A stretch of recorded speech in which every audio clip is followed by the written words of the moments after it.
రోహిత్ శర్మ లేడు, కోహ్లీ లేడు, అశ్విన్ కూడా బరిలో లేడు. ఇంగ్లాండ్తో సిరీస్లో అసలు భారత జట్టు పోటీ ఇస్తుందా అనే చర్చ జరిగింది. కెప్టెన్గా అనుభవం లేని శుభ్మన్ గిల్ అసలు ఒత్తిడిని తట్టుకుంటాడా అనే ప్రశ్నలు వినిపించాయి. కానీ ఇంగ్లాండ్కే సినిమా చూపిస్తోంది భారత జట్టు. సిరీస్లో తొలి మ్యాచ్ నుంచే ఆతిథ్య జట్టుకు చెమటలు పట్టిస్తోంది. లీడ్స్ టెస్ట్లో ఏకంగా 5 సెంచరీలు నమోదు చేసింది. ఓటమి ఎదురైనా చివరి వరకు పోరాడి ఆత్మవిశ్వాసాన్ని పెంచుకుంది. ఆ తర్వాత ఎడ్జ్బాస్టన్లో భారత జట్టుకు తిరుగు లేకుండా పోయింది. బ్యాక్ టు బ్యాక్ సెంచరీలతో శుభ్మన్ గిల్ తన మార్కు చూపించాడు. భారత జట్టును మంచి పొజిషన్లో నిలబెట్టాడు. రెండో మ్యాచ్లో ఇంగ్లాండ్పై ఘనమైన విజయాన్ని అందించాడు. లార్డ్స్ టెస్ట్ కూడా హోరాహోరీగా సాగింది.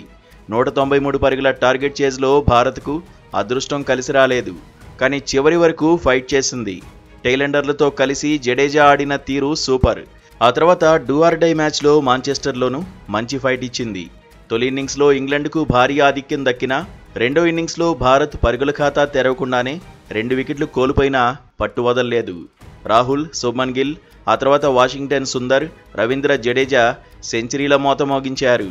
చరిత్రలో ఎప్పటికీ నిలిచిపోయేలా పోరాటం చేశారు. ఇంగ్లాండ్ డ్రాతో సరిపెట్టుకునేలా సక్సెస్ అయ్యారు. అదే ఆత్మవిశ్వాసంతో ఇప్పుడు ఆఖరి టెస్ట్లో భారత జట్టు బరిలో దిగబోతోంది. అయితే 4వ టెస్ట్ నుంచి 2 జట్ల మధ్య నువ్వా నేనా అన్నట్టుగా హీటు పుట్టించే సన్నివేశాలు కనిపిస్తున్నాయి.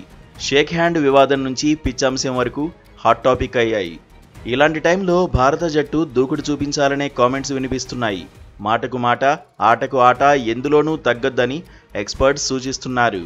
రెచ్చిపోండి బ్రదర్స్ అంటూ అభిమానులు కూడా పోస్టులు పెడుతున్నారు. నిజానికి బ్యాటింగ్లో భారత్ సాలిడ్గా ఉంది. బౌలింగ్లో మాత్రం బలహీనతలు ఎక్కువగా కనిపిస్తున్నాయి.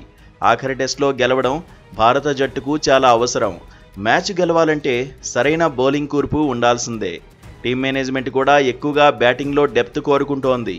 ఇదే శుభ్మన్ సేనకు మైనస్ అవుతుందనే చర్చ ఉంది. టెస్టులు గెలవాలంటే పరుగులు చేస్తే సరిపోదని 20 వికెట్లు కూడా తీయాలని మాజీలు అంటున్నారు. సరైన బౌలింగ్ కూర్పు లేకపోతే ప్రయోజనం ఉండదంటున్నారు. మాంచెస్టర్లో మాదిరిగా మ్యాచ్లు డ్రా అవుతాయంటున్నారు. దీంతో కెన్నింగ్టన్ ఓవల్లో భారత జట్టు వ్యూహాలు ఎలా ఉంటాయనేది ఆసక్తికరంగా మారింది.